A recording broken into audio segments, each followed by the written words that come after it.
Ons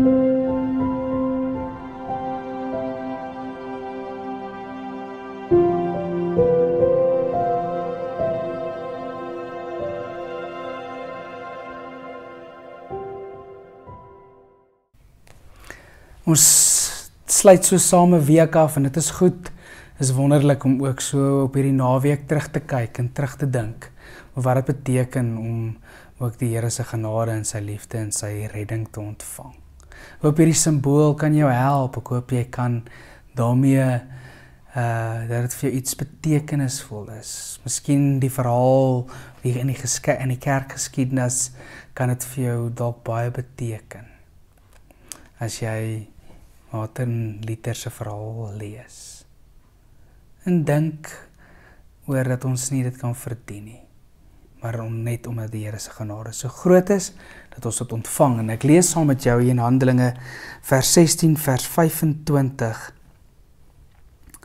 tot 34. Teen middernag was Paulus en Silas besig om te bid en tot lof van God te sing, en die ander gevangenes het na hulle geluister. Skielik kom daar 'n groot aardbewing wat die fondamente van die tronk geskud het, en al die deure van die tronk het onmiddellik oopgegaan en al die gevangenes se boeye het losgeraak. Die bewaarder het wakker geskrik, en toe hy die deure van die tronk sien oopstaan, het hy sy swaard uitgetrek om homself om die lewe te bring, want hy het gedink die gevangenes het ontsnap.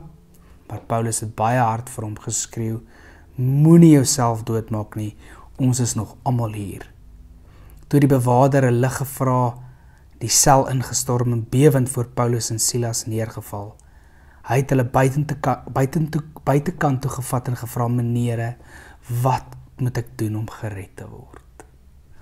Meneere, wat moet ek doen om gered te word?" En hulle antwoord hom: "Glo in die Here Jesus en jy sal gered word, jy en jou hele huisgesin." Glo met jou hart en bely met jou mond. Glo in die Here Jesus en jy sal gered word. Hulle het toe die woord van die Here aan hom en al die mense in die huis verkondig, en op daardie uur van die nag het hy vir Paulus en Silas geneem en hulle wonde gewas.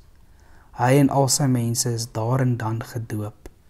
Toe bring hy hulle na sy huis toe, sit vir hulle ete voor. Hy en sy hele huisgesin was vol blydskap, omdat hulle nou in God geglo het. Hierdie wonderlike woorde: "Meneere, wat kan ek doen om gered te word?" Miskien vra mense jou die vraag: wat kan ek doen?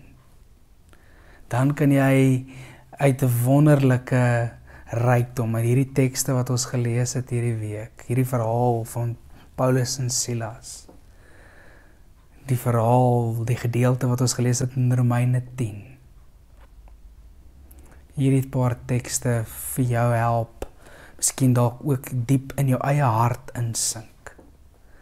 En as jy ook oor jou eie lewe dink, ons het ook vroeër in die week gepraat oor dat jy genooi word dalk deur die Here om te antwoord op 'n roep waar hy al lankal besig is om jou te roep.